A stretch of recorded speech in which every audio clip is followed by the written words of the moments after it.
अवांजी समातुन ताईं radio voice of Sindh London.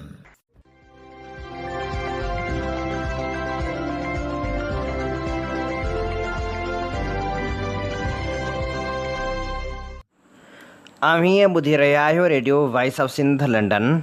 अवांजी ख़िदमत में प्रोग्राम पेश कजे थो ख़बरुनि जी दुनिया। 23 जून 2025 सूमर जे ॾींहुं प्रोग्राम ख़बरुनि जी दुनिया साण करे आऊं अवांजी ख़िदमत में हाज़ुर अवांजो पंहिंजो मेज़बान हबीब लगारी। सभ खां पहिरियां पेश करियूं था ख़ासि ख़बरूं। जसकम पारां सिंध जे मुख़्तलिफ़ शहरनि में खंभे गुम कयल क़ौमी कारकुननि जी आज़ादी लाइ एहतजाजी मुज़ाहिरा।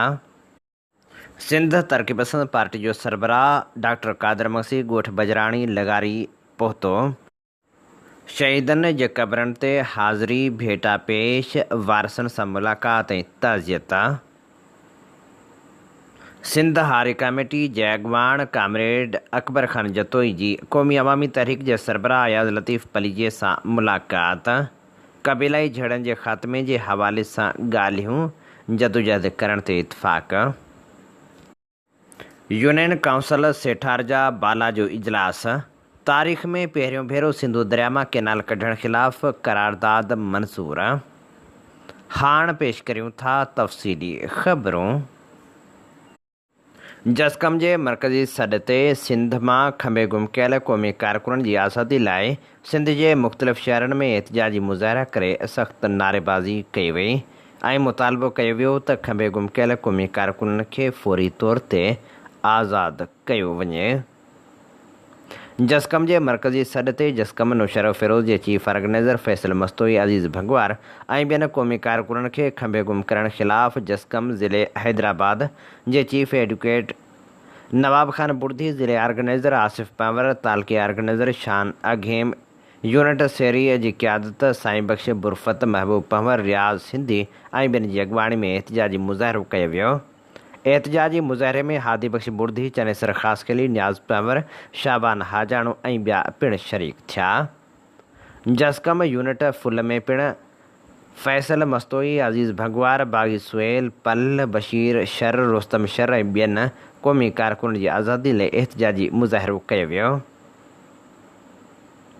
जसकम ज़िले नुशर फिरोज़ जे चीफ ऑर्गेनाइज़र फैसल मस्तोई, अज़ीज़ भंगवार, बशीर शर, रुस्तम शर ऐं ॿियनि खंभे गुम कयल क़ौमी कारकुननि जी आज़ादी लाइ जसकम अॻवाननि मुख़्तियार सुमरो, मुर्तज़ा जुणेजो, मुश्ताक ज़ोराणी, साबिर हिमायती, अरशद शेख, जुमन सिंधी ऐं ॿियनि जी अॻवाणी में मलीर प्रेस क्लब अॻियां एहतजाजी मुज़ाहिरो कयो। जाम साहिब में पिणु जसकम जे मरकज़ी सर ते ज़िले नुशर फिरोज़ जे जसकम अॻवान खे पुलिस पारां खंभे गुम करण ख़िलाफ़ जाम साहिब जसकम यूनिट जे अॻवाननि अब्दुल हमीद ॾाहिरी, कामरेड माशूक ॾाहिरी, आसिफ़ धंवरो, उबैदुल्ला ॾाहिरी, अशफाक ॾाहिरी ऐं ॿिनि जी अॻवाणी में नेशनल प्रेस क्लब जाम साहिब अॻियां एहतजाजी मुज़ाहिरो कयो वियो। उन मौक़े ते ॻाल्हाईंदे अॻवान चयो त असां मरकज़ी सॾ ते अॼु गॾु थिया आहियूं। ज़िले नुशर फिरोज़ जा क़ौमी कारकुन अॻवान फैसल मस्तोई, अज़ीज़ भंगवार, बशीर शर, रुस्तम शर ऐं ॿिया गुज़िरियल 8 ॾींहंनि खां खंभिया विया आहिनि। असां हुकूमत खां मुतालबो था करियूं त पुलिस पारां गुम कयल क़ौमी कारकुननि खे फ़ौरी तौरु आज़ादु कयो वञे। जेकॾहिं हुननि मथां के केस आहिनि त खेनि अदालत में पेश कयो वञे। जसकम अॻवाननि ऐं कारकुननि जी आज़ादी जे लाइ ख़ैरपुर में पिणु एहतजाजी मुज़ाहिरो कयो वियो। एहतजाजी मुज़ाहिरे जी अॻवानी असगर कोराई करे रहियो हो। जसाफ़ शाह लतीफ़ यूनिवर्सिटी डीओ राजा बुलेदी, जसकम तालके सदर असद सुहाग, हाकिम आरिजो, राजा शेख, गुलशन फिलपोटो ऐं ॿियनि जी अॻवाणी में पिणु एहतजाज कयो वियो। कोटड़ी में जसकम पारां नुशर फिरोज़ मां क़ौमी कारकुननि खे खंभे गुम करण ख़िलाफ़ एहतजाजी मुज़ाहिरो कयो वियो। एहतजाजी मुज़ाहिरे जी अॻवाणी पार्टी जो मरकज़ी तर्जुमान दीदार शाम, अली बख़्श काबूरो ऐं ॿिया करे रहिया हुआ। अलमदीना चौक खां कोटड़ी प्रेस क्लब ताईं रैली कढी एहतजाजी मुज़ाहिरो कयो वियो। उन मौक़े ते अॻवान चयो त नुशर फिरोज़ मां जसकम कारकुननि फैसल मस्तोई, अज़ीज़ भंगवार ऐं ॿियनि खे बिला जवाज़ खंभे गुम कयो वियो आहे। खंभे गुम कयल कारकुननि खे बिना देर आज़ादु कयो वञे, ॿी सूरत में सॼी सिंध में एहतजाज कयो वेंदो। जसकम सिटी तालके मोरे तरफ़ां सॼी सिंध में जसकम मर्कज़ जे ऐलान ते एहतजाजी मुज़ाहिरो कयो वियो, जंहिंजी अॻुवाणी तालके सदर क़ुर्बान छिजड़ो, पुनल सिंधी, नईम पीरज़ादो, राशिद बाट, नज़ीर खोसो, जब्बार चांडियो, ग़ुलाम शबीर जोयो, लखमी सिंधी ऐं ॿिया करे रहिया हुआ। लाड़काणे में पिणु जसकम ऐं जसाफ़ पारां मरकज़ी सॾ ते खंभे गुम कयल जसकम ज़िले नौशहर फ़िरोज़ जे सदर फैसल मस्तोई समेत ॿियनि क़ौमी कारकुननि जी आज़ादी लाइ प्रेस क्लब अॻियां एहतजाजी मुज़ाहिरो कयो वियो। एहतजाजी मुज़ाहिरे जी अॻुवाणी अतहर सुमरू, अज़ीज़ुर शेख, अशरफ कल्होड़ो, सफ़दर जतोई, फराज़ खुआवड़ ऐं ॿिया करे रहिया हुआ। अॻुवाणनि इल्ज़ाम हणंदे चयो त 12 ॾींहं अॻु SSP नौशहर फ़िरोज़ बशीर बिरोही जी सरपरस्ती में पुलिस कार्रवाई करे जसकम नौशहर फ़िरोज़ ज़िले जे सदर फैसल मस्तोई, अज़ीज़ भंगवार, रोस्तम शर, सनावर डाशारी, सुहेल पल, मेराण खोसो ऐं ॿियनि पुरमन क़ौमी कारकुननि खे खंभे गुम करे छॾियो, जेको ॾाढी नाइंसाफ़ी आहे। हुननि चयो त जेकॾहिं क़ौमी कारकुननि मथां के इल्ज़ाम आहिनि त खेनि कानून मूजिबि अदालतनि में पेश करे केस हलाया वञनि। असीं बेगुनाह क़ौमी कारकुननि खे खंभे गुम करण वारे अमल जी सख़्त लफ़्ज़नि में मज़म्मत करियूं था ऐं मुतालबो करियूं था त हिकदमि क़ौमी कारकुननि जी गिरफ़्तारी ज़ाहिर कई वञे। जेकॾहिं उन्हनि मथां को इल्ज़ाम आहे त अदालतनि में कानून मूजिबि केस हलाया वञनि, ॿी सूरत में एहतजाज जो दाइरो वधायो वेंदो। जसकम पारां पडीदन में पिणु एहतजाजी मुज़ाहिरो कयो वियो। क़ौमी कारकुननि ऐं जसकम जे अॻुवाणनि रैली कढी प्रेस क्लब अॻियां एहतजाजी मुज़ाहिरो कयो। उन मौक़े ते अॻुवाणनि जो चवणु हो त क़ौमी कारकुननि जी गिरफ़्तारी ज़ाहिर करे खेनि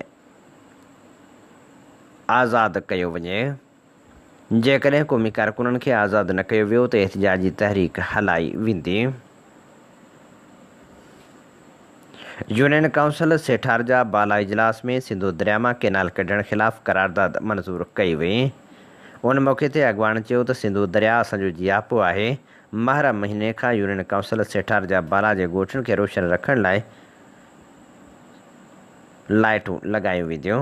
यूनियन काउंसिल सेठारजा बाला जे चेयरमैन डॉक्टर ज़ाकिर हुसैन सोलंगी ऐं वाइस चेयरमैन जाम मक़बूल सैतो ख़िताब कंदे चयो त सिंधु दरिया असांजो जियापो आहे। उन मां को बि कैनाल कढणु सिंधियुनि जे वजूद जे लाइ ख़तरनाक आहे। कंहिं बि सूरत में को बि कैनाल मंज़ूरु न आहे ऐं उन सां गॾोगॾु यूनियन काउंसिल जी इमारत जी तइमीर जी घुर पिणु कई वई। Communist party of Pakistan J secretary general इमदाद काज़ी पंहिंजे जारी कयल बयान में चयो आहे त जेसिताईं हिन मुल्क में फ़ौज, सियासत ऐं कारोबार में मुलविस हूंदी, आम माण्हू जी हैसियत बदतर थींदी वेंदी। जारी कयल वीडियो बयान में हुन वधीक चयो आहे त ISPR बयानु ॾिनो आहे त पाकिस्तानी फ़ौज खे सियासत में न गहलियो वञे। सियासत सां फ़ौज जो को बि तालुक़ न, पर इहा बि हक़ीक़त आहे त 99% फ़ौज सियासत में मुदाख़लत कंदी रही आहे। कामरेड इमदाद काज़ी सुवाल उथारींदे चयो त छा फ़ौज जो सियासत में को बि किरदारु न आहे? फ़ौज असांजी ज़मीन ऐं ग्रीन टूरिज़म जे नाले ते असांजी ज़मीननि ते कब्ज़ो करे रही आहे। मोरो भरिसां ॻोठ बजाराणी लिगारी में STP सरबराह डॉक्टर कादर मक्सी पहुतो। डॉक्टर कादर मक्सी शहीदनि जे क़बरनि ते हाज़िरी ॾिनी ऐं शहीदनि खे भेटा पेश कई, जॾहिं त शहीदनि जे वारसनि सां मुलाक़ात करे हुन ताज़ियत पिणु कई। उन मौक़े ते मीडिया सां ॻाल्हाईंदे डॉक्टर कादर मक्सी चयो त शहीद ज़ाहिद ऐं शहीद इरफान लगारी पाणी वारी जदोजहद जा शहीद आहिनि। इंतिज़ामिया पारां बरबरे जो मुज़ाहिरो कयो वियो। हाणे कंहिं बि सूरत में ॾाढायूं बर्दाश्त न कबियूं। डॉक्टर कादर मक्सीअ वधीक चयो त सिंध खे अॾोही जियां खाधो पियो वञे। पुलिस खाते खे कमदार बणायो वियो आहे। ॻोठ बजाराणी लगारी ते अञा काहूं जारी आहिनि। शहीद कयल क़ौमी कारकुननि जे वारसनि सां अञा ताईं ॾाढ जबर कयो पियो वञे, जेको हरगिज़ बर्दाश्त न कयो वेंदो। डॉक्टर कादर मक्सी जो वधीक चवणु हो त सिंध जा रोड रस्ता तालीमी इदारा सिहत मर्कज़नि समेत सभिनी खातनि में सरियाम रिश्वत जूं बाज़ारूं क़ाइमु करे आवाम खे लुटियो पियो वञे। ज़िले नौशहर फिरोज़ में बरबरियत क़ाइमु कई वई आहे। क़ौमी कारकुननि ख़िलाफ़ अणाइल ऑपरेशन कयो पियो वञे। हिन सूरतहाल में चुप करे वेही नथा सघूं। सिंध हारी कमेटीअ जे सरबराह कामरेड अकबर जतोई क़ौमी अवामी तहरीक जे सरबराह अयाज़ लतीफ़ पलीजो सां मुलाक़ात कई। मुलाक़ात में सिंध में जारी क़बीलाई झेड़नि जे ख़ात्मे जे हवाले सां तफ़सीली ॻाल्हि ॿोल कई वई। मुलाक़ात में अयाज़ लतीफ़ पलीजे हर क़िस्म जे सहकार जी ख़ातिरी कराई। क़ौमी अवामी तहरीक जे सरबराह अयाज़ लतीफ़ पलीजे मुल्क जी का बि यूनिवर्सिटी आलमी मयार जी न हुजण ते अफ़सोस जो इज़हार कंदे चयो आहे त तालीम साइंस ऐं तरक़ी हुक्मरान जी एजेंडा नाहे। करप्शन फुरलुट इंसानी हक़नि जूं भञकड़ियूं ऐं मुल्क दुश्मन पॉलिसियूं जोड़णु दस्तूर बणिजी वियो आहे। मुसलसल ख़राब हुक्मरानी मुल्क खे दीवार सां लॻाए छॾियो आहे। मौजूदा हुक्मरान पहिरियों भेरो इक़्तिदार में नाहिनि आया। उहे केतिरनि ई ॾहाकनि खां बार बार मुसलत कया वञनि था, जंहिंजो नतीजो आहे जो दुनिया जे टॉप 350 यूनिवर्सिटियुनि में पाकिस्तान जी हिकु यूनिवर्सिटी बि शामिलु नाहे। अयाज़ लतीफ़ पलीजे चयो त मुल्क में मौजूदु यूनिवर्सिटियुनि ऐं तालीमी निज़ाम जो सिंध में वधीक बेड़ो ॿुॾलु आहे। पंजाब ऐं इस्लामाबाद जूं यूनिवर्सिटियूं ऐं उते जो तालीमी निज़ाम सिंध खां तमामु घणो बहितर ऐं अॻिते आहे। सिंध में हज़ारे स्कूल बंदि पिया आहिनि। यूनिवर्सिटीज़ मां शागिर्दनि जा लाश मिलनि था, सहूलियतूं नाहिनि, तालीमी मयार नाहे, शागिर्द नाइंसाफ़ियुनि जो शिकार आहिनि। करप्शन ऐं बदउनवानी यूनिवर्सिटियुनि ऐं कॉलेजनि जो बेड़ो गर्क करे छॾियो आहे। अयाज़ लतीफ़ पलीजे चयो त सिंध जा शागिर्द पढ़णु चाहिनि था, पर उन्हनि लाइ मयारी लाइब्रेरियूं नाहिनि। जेके लाइब्रेरियूं मौजूदु आहिनि उन्हनि में शागिर्दनि जे वेहण जी गुंजाइश नाहे। अयाज़ लतीफ़ पलीजे चयो त सिंध में धाड़ियल राज आहे। हिकिड़ा धाड़ियल सखर लाड़काणे डिवीज़न में माण्हू अगवा कनि था, क़त्ल कनि था ऐं ॿिया धाड़ियल सिंधी दौलत लुटे रहिया आहिनि, करप्शन करे रहिया आहिनि, वसीलनि जी भींग करे रहिया आहिनि। उन जी भेट में सिंध में बुख बदहाली ऐं बेरोज़गारी आहे। सिहत जूं सहूलियतूं नाहिनि, तालीमी निज़ाम दरहम बरहम आहे, रोड टुटल आहिनि, पीअण जो साफ़ पाणी नाहे। 18 सालनि खां हलंदड़ ख़राब हुक्मरानी सिंध खे पोइते धिके छॾियो आहे। अवामी तहरीक जे मरकज़ी सदर एडवोकेट वसंत थरी, मरकज़ी सीनियर नायब सदर नूर अहमद कात्यार, मरकज़ी नायब सदर सतार रिंद, मरकज़ी अॻवान लाल जरवार ऐं एडवोकेट मीर परवेज़ दाऊद पोटो पंहिंजे गॾियल बयान में चयो आहे त सिंध खे पीपल्स पार्टी जे करप्ट हुक्मराननि जे हवाले कयो वियो आहे। कोड़ियनि इलेक्शननि ज़रिए हुक्मरान मढ़िया वञनि था। सिंध जे समूरनि इदारनि खे पीपल्स पार्टीअ जे हुक्मराननि करप्शन, पंहिंजा नवाज़ी ऐं सिफ़ारिशी कल्चर ज़रिए तबाह करे छॾियो आहे। सावणी जी मामूली बरसाति सबबि शहर ॿुॾी विया आहिनि। तालीम, सिहत ऐं आपाशी जहिड़ा समूरा इदारा आवाम लाइ फ़ाइदे बदिरां अज़ाब बणियल आहिनि। अवामी तहरीक जे अॻवाननि वधीक चयो त अमन अमान जी सूरतहाल इंतिहाई ख़राबु आहे। सिंध में हथ वठी धाड़ियल राज क़ाइमु कयो वियो आहे। अगवा, फुरू ऐं नेटो जे हथियारनि जे विकिरे खे इंडस्ट्री में तब्दील कयो वियो आहे। उन ॾोह में पुलिस जा आला अमलदार, चूंडियल नुमाइंदा, MPA, MNA, वॾेरा सरदार, जागीरदार ऐं बोहतार मुलविस आहिनि। सिंध अंदरि लाक़ानूनीत में हुकूमती मशीनरी मुलविस आहे। 26 आइनी तरमीम खां पोइ पीपल्स पार्टी ऐं इतिहादी हुक्मराननि अदालत खे अपाहिज बणाए छॾियो आहे। आवाम सां ज़ुल्म ऐं जबर ते अदालतूं मुकमिल तौर ते ख़ामोश आहिनि। पीपल्स पार्टी नवाज़ लीग सां गॾिजी पीका एक्ट जहिड़ा कारा कानून आणे न रुॻो मीडिया पर सॼे मुल्क जे आवाम जे आवाज़ खे बंदि करण जो बंदोबस्तु कयो आहे। अवामी तहरीक जे अॻवाननि चयो आहे त जमहूरियत जे नाले में बदतरीन मार्शला खे सिंध ऐं मुल्क जो अवाम कंहिं बि सूरत में बर्दाश्त न कंदो। पंहिंजी गॾियल ॿधी ऐं जदोजहद ज़रिए जमहूरी कब्ज़ागीर मुल्क दुश्मन क़ुवतनि जो मुक़ाबिलो कबो। कोट ग़ुलाम मोहम्मद जे निढिड़े ॻोठ ढींगाण भुरगड़ी में जनम वठंदड़ नाले वारे ब्रॉडकास्टर, लेखक ऐं समाजी अॻवान हैदर भुरगड़ी जे किताब जी महूरती तक़रीब थी गुज़रे, जंहिंमें अदीबनि, दानिशवरनि, समाजी अॻवान ऐं शहरियुनि शिरकत कई। हैदर भुरगड़ी 1973 में रेडियो पाकिस्तान कराची खां पंहिंजे कैरियर जो आगाज़ कयो। साॻे साल खां रेडियो जो हेडक्वार्टर इस्लामाबाद मुंतक़िल थियो। तॾहिं खां हू इस्लामाबाद में ई आहे। बाद में हू पब्लिक यूनिवर्सिटी अलामा इक़बाल ओपन यूनिवर्सिटी सां मुंसलिक थियो।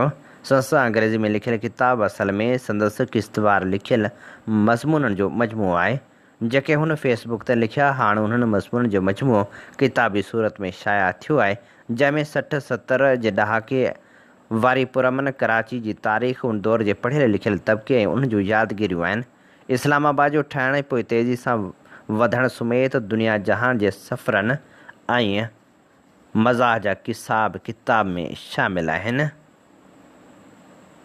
किताब जी मुहरती तक़रीब खे नामियारे अदीब डॉक्टर नाज़िर महमूद, हुसैन जरवार, मुस्तफ़ा टालपुर, हुदा भुरगड़ी, फज़ुल्लाह कुरैशी, फ़िज़ा कुरैशी, सुहेल उरसाणी ऐं साजिद मसूद केसराणी पिणु ख़िताब कयो।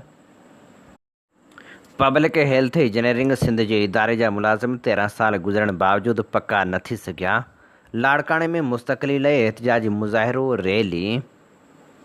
वाटर सप्लाई ऑपरेटर एसोसिएशन जे सॾ ते पब्लिक हेल्थ खाते जे डेली वेजिस मुलाज़िमनि प्रेस क्लब लाड़काणे आॾो एहतिजाजी मुज़ाहिरो कयो। एहतिजाजी मुज़ाहिरे जी अॻवाणी कंदड़ अॻवान अकील अहमद कोरिजो, इरफान अली शाह ऐं ॿिनि चयो त असां गुज़िरियल 13 सालनि खां इदारे में आर ओ प्लांट, ड्रेनेज ऐं वाटर सप्लाई जे स्कीमुनि में ऑपरेटर, चौकीदार ऐं पटेवाले तौरु डेली वेजिस ते लाड़काणे ज़िले में कमु करे रहिया आहियूं, पर उन बावजूदि असांखे पको नथो कयो वञे। मुज़ाहिरीन पारां CM सिंध मुराद अली शाह, वज़ीर पब्लिक हेल्थ ऐं सेक्रेटरी पब्लिक हेल्थ खे मुतालबनि जी मञता लाइ अपील कई त खेनि पको करे घर जो चूल्हो विसाइण खां बचायो वञे। टंडो अलहियार जे उमिरि सांद थाणे जी हद टंडो सुमरो में ज़्यादतीअ जे वाक़िए जे मुतासिर खे इंसाफ़ न मिलण ख़िलाफ़ वारसनि एहतिजाजी मुज़ाहिरो कयो। 14 सालनि जे नवाब मंगणहार सां कुझु ॾींहं पहिरियां 3 ॼणनि ज़्यादती कई हुई, जंहिंजी FIR शानूर रुंझाणी, शाहज़ेब शाह, आसिफ़ उमराणी मथां दाख़िल कई वई, पर आख़िरी इतलाउनि ताईं जवाबदार गिरफ़्तार थी न आहिनि सघिया। शाह अब्दुल लतीफ़ यूनिवर्सिटी ख़ैरपुर में अमन रैलीअ जो इहतमाम कयो वियो। VC डॉक्टर यूसुफ ख़ुश्क जे विज़न हेठि अमन रैली कढी वई। अमन rally deputy commissioner Khairpur Fayaz Hussain Rahujo जी अॻवाणी में निकिती, जंहिंमें यूनिवर्सिटी जे उस्तादनि, शहरियुनि, समाज जे नुमाइंदनि ऐं ॿिनि वॾे अंग में शिरकत कई। भान, सईदाबाद ऐं भरपासे वारनि इलाइक़नि में तेज़ बरसाति पवण सबबि शहरी अज़ाब वारी ज़िंदगी गुज़ारण ते मजबूर थी विया आहिनि। भान शहर जे चना मोहल्ले, मदीना कॉलोनी, ज़ंगेजा मोहल्ले, शहीद कॉलोनी, शेख पाड़े, मेहराण कॉलोनी समेत 8 वार्डनि जे मुख़्तलिफ़ मोहल्लनि में बरसाति ऐं सीवरेज जो गंदो पाणी तलाउ जी सूरत इख़्तियार करे वियो आहे। शहरी सख़्त परेशानी में मुब्तला थी घरनि ताईं महदूद बणिजी विया आहिनि। सिंधी क़ौमी नारी तहरीक जो इजलास मीरपुर बठोरे में क़ौमी नारी तहरीक जे अॻवान उरूज आज़ाद सिंधू जी सदारत हेठि थी गुज़रियो, जंहिंमें GA सिंध क़ौमी पार्टी जे चेयरमैन नवाज़ खान ज़ौर ख़ासि महिमान तौरु ऐं कामरेड यूसुफ कुंभार एज़ाज़ी महिमान तौरु शिरकत कई। इजलास खे ख़िताब कंदे GA सिंध क़ौमी पार्टीअ जे चेयरमैन नवाज़ खान ज़ौर चयो त सिंध जी मौजूदा सूरतहाल जी तक़ाज़ा आहे त सिंधी औरतूं सियासत में मुतहरिक ऐं सरगर्म किरदारु अदा कनि। जेसिताईं औरतूं सियासत में सरगर्म किरदारु अदा न कंदियूं, तेसिताईं सियासत सघारी थी न सघंदी। सिंधी औरत तारीख़ जे मुख़्तलिफ़ मरहलनि ते शानदार क़ौमी किरदारु अदा कयो आहे, जेको हाणे बि ज़रूरी आहे। असां औरतुनि खे क़ौमी सियासत में अॻिते आणणु चाहियूं था। नवाज़ खान ज़ौर वधीक चयो त पंजाब डेमन, केनालनि ऐं बैराजनि जी सूरत में सिंधू दरिया ते कब्ज़ो करे रहियो आहे, जॾहिं त कॉर्पोरेट फार्मिंग जे नाले ते सिंधी लखें एकड़ ज़मीन कंपनियुनि हवाले कई पई वञे, जंहिं अमल जे ख़िलाफ़ औरतुनि खे जदोजहद जे मैदान ते अचणु घुरिजे। कामरेड यूसुफ कुंभार चयो त वियतनाम खां वठी अलजज़ाइर ताईं आज़ादी जे तहरीकनि में औरतुनि तमामु वॾो किरदारु अदा कयो। सिंधी औरतुनि में बि पंहिंजे वतन सां मुहबत ऐं क़ौमी शऊर आहे। एहतिजाजी मुज़ाहिरनि इस्लामाबाद ताईं मार्च बावजूदि कशमोर कंदकोट ज़िले मां बदअमनी ख़तमु नाहे थी सघी। कंदकोट शहर जे गुलशेर मोहल्ला में ॾींहुं ॾिठे जो धाड़ो ॾोहारी फ़रार थी विया। शहर जे गुलशेर पाड़े में ॾींहुं ॾिठे जो दुकानदार खां फुर कई वई। न सिर्फ़ु एतिरो पर अगवा जूं वारदातूं बि रुकिजी न आहिनि सघियूं। कशमोर भरिसां ॻोठ काज़ी रहे रखियो कलवड़ में 20 खां 25 हथियारबंदनि हिकु घर ते काह करे भातियुनि खे बेरहमाणे तशदुद जो निशानो बणायो।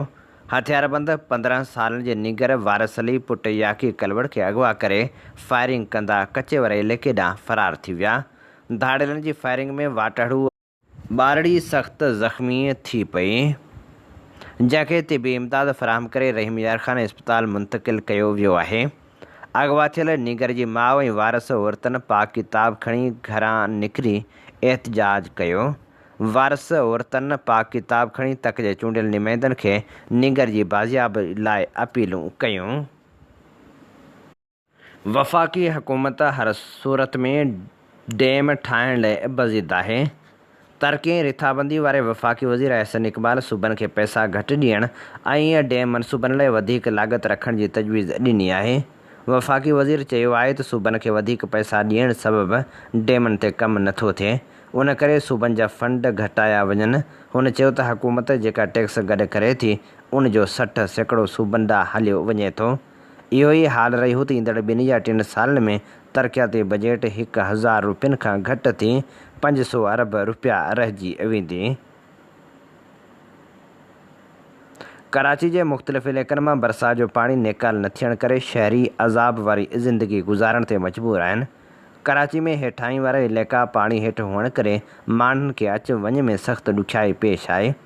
जॾहिं त सदर गार्डन, गुरू मंदर, लियाक़ताबाद, वाटर पंप, गुलिस्तान जौहर ऐं ॿियनि इलाइक़नि में रस्तनि ते गोॾे जेॾो पाणी बीठल हुअण करे शहरियुनि खे वॾी तकलीफ़ सां मुंहुं ॾियणो पइजी वियो।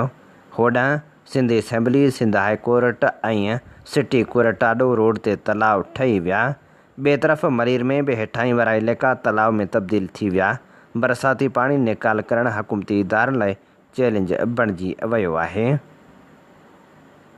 दोदापुर जे शिरापुर वारे इलाइक़े मां PPI जे अगवा कयल एम्बुलेंस ड्राइवर समेत 2 ॼणनि जी बाज़ियाबी लाइ पुलिस ऑपरेशन कयो। जैकमाबाद ज़िले जे मुख़्तलिफ़ थाणनि जी नफ़री पहुची ऑपरेशन शुरू कयो वियो, जॾहिं त आख़िरी इतलाउनि ताईं को बि ॾोहारी गिरफ़्तार थियण जा इतला न हुआ। नूरियाबाद पुलिस हथां 10 ॾींहं अॻु मुबीना तौरु खंभे गुम कयल नौजवान घोट 16 वरियनि जो शाहनवाज़ पालारी ऐं संस माइट पोरियत मुनवर पालारी पुलिस मुक़ाबले ऐं ड्यूटी अटकाव वारे केस में गिरफ़्तारी ॾेखारे स्पेशल मैजिस्ट्रेट अब्दुल लतीफ़ ॾाहण जी अदालत में पेश। अदालत में पेश थियण दौरान ॿिन्ही गिरफ़्तार नौजवाननि जज आॾो इल्ज़ाम हयो त खेनि पुलिस बिना कंहिं क़ानूनी कार्रवाई जे खंभे गुम कयो। मुसलसल वहशाणो तशदुद कयो वियो, नक में पाणी विझी टार्चर कयो वियो ऐं ज़बरदस्ती ॾोह मंझरायो वियो। गिरफ़्तार नौजवान शाहनवाज़ पालारी जो चवणु हो त असां 19 जून ते ठठे खां नूरियाबाद जे ॻोठ जियो ख़ान पालारी तरफ़ मङणी करण लाइ वञी रहिया हुआसीं त दादा भाई वटि सादा कपिड़ा पहिरियल अहलकारनि जिन मां हिक खे जावेद जलबाणी सॾियो वेंदो हो। असांखे रोकियो, पोइ 5 ॼणनि खे खंभे नामालूम हंधि मुंतक़िल कयो वियो। उते मुसलसल टार्चर कयो वियो। असांखे शागिर्द हुजण बावजूदि ॾोह मंझराइण जे लाइ वीडियो रिकॉर्ड कई वई। अदालत नौजवाननि जा बयान ॿुधण बाद ॿिन्ही गिरफ़्तार थियल नौजवाननि जो 1 ॾींहं जो पुलिस रिमांड मंज़ूर कंदे संदन फौरी मेडिकल चेकअप जो हुकम बि जारी कयो। उन मौक़े ते नौजवाननि जे वारसनि ऐं इंसानी हक़नि जे तनज़ीमुनि पारां पुलिस जे अहिड़े अमल ते सख़्तु ॻणिती जो इज़हार कयो वियो, जॾहिं त नौजवाननि सां इंसाफ़ जी घुर पिणु कई वई। मुतासिर थियल ख़ानदान पीरबख्श पालारी ऐं ॿियनि चयो त नौजवाननि खे फौरी तौरु आज़ादु करे असांखे इंसाफ़ ॾियारियो वञे। इंसानी हक़नि लाइ कमु कंदड़ इदारा नोटिस वठनि। हैदराबाद पुलिस एग्रीकल्चर कॉम्प्लेक्स वटां 2 ॼणनि खे खंभे गुम करे छॾियो। खंभे गुम कयल अब्दुल लतीफ़ भट्टी ऐं इमदाद हुसैन जी बाज़ियाबी लाइ संदसि वारसनि प्रेस क्लब साम्हूं एहतजाज कयो। उन मौक़े ते गुम कयल अब्दुल लतीफ़ भट्टी जी ज़ाल सायरा भट्टी ॿुधायो त 2 पुलिस मोबाइलनि में सवार अहलकारनि अब्दुल लतीफ़ ऐं इमदाद खे गिरफ़्तार करे गुम करे छॾियो आहे। पुलिस गिरफ़्तार कयलनि बाबति कुझु बि ॿुधाइण लाइ तयारु न आहे। हुन चयो त मुड़ुसु अब्दुल लतीफ़ ऐं बाबा इमदाद हुसैन खे जुमे जी राति गिरफ़्तार करे गुम कयो वियो आहे। आऊं मुड़ुस सां गॾु हैदराबाद में माइटनि वटि टिकण आई आहियां। हुन मुतालबो कयो त मुड़ुस ऐं वालिद खे फौरी तौरु आज़ादु करायो वञे। मीरपुर बठोरे में ज़रई पाणी जी खोट ख़तरनाक सूरत हाल इख़्तियार करे वई। हारी सारियुनि जो बीचारो बचाइण लाइ पाणी उपाइण ते मजबूर बणियल आहिनि। गंज बहर कैनाल ऐं उन मां निकिरंदड़ जाफ़र वाह, चोर वाह, शावा वाह, घाड़ी वाह ऐं ॿियनि वाहन में हथरादू पाणी जी खोट सबबु तयारु थियल सारियाल जो बीचारो रोंबो न थी सघियो आहे। सारियुनि जी पोखाई करण में 2 महीना लेट थियण जे करे आबादगार परेशान आहिनि। आबादगारनि आदिल हुसैन चांडियो, ज़ुल्फ़कार भट्टी, बैराम चांडियो, इरशाद अली चांडियो, वालिद राहू, अशरफ चांडियो ऐं ॿियनि एहतिजाज कंदे दाहियो त सारियुनि जा मुहंगा ॿिज वठी पोखियासीं। बेजारो तयारु थियो त आपाशी अमलदारनि ओचितो पाणी जी खोट जो जवाज़ ॼाणाए गंज बहर कैनाल में पाणी घटाए छॾियो आहे, जंहिं करे उन मां निकिरंदड़ वाहन शाखनि में पाणी जी सख़्तु खोट पैदा थी वई आहे। हाणे असांजा बीचारा सुकी सड़ी रहिया आहिनि। हुननि आपाशी खाते जे आला ऑफिसरनि खां मुतालबो कयो त नोटिस वठी गंज बहर कैनाल समेत वाहन शाखनि मां पाणी जी खोट ख़तमु कई वञे। सखर बैराज मां ॾहदरी मोरी वटां निकिरंदड़ हैदराबाद बैराज ते मुक़ररु आपाशी अमलदारनि रिश्वत एवज़ हैदराबाद बैराज जे ॿिन्ही पासनि खां बासर आबादगारनि खे ग़ैर क़ानूनी पाइप लॻाइण जी इजाज़त ॾेई छॾी आहे। ॾहदरी मोरी खां मटियारी शुगर मिल ताईं केतिरा ई ग़ैर क़ानूनी पाइप लॻाइण सबबु पुछड़ में पाणी न पहुचण करे पुछड़ जे आबादगारनि खे किरोड़े रुपयनि जो नुक़सानु पहुची रहियो आहे।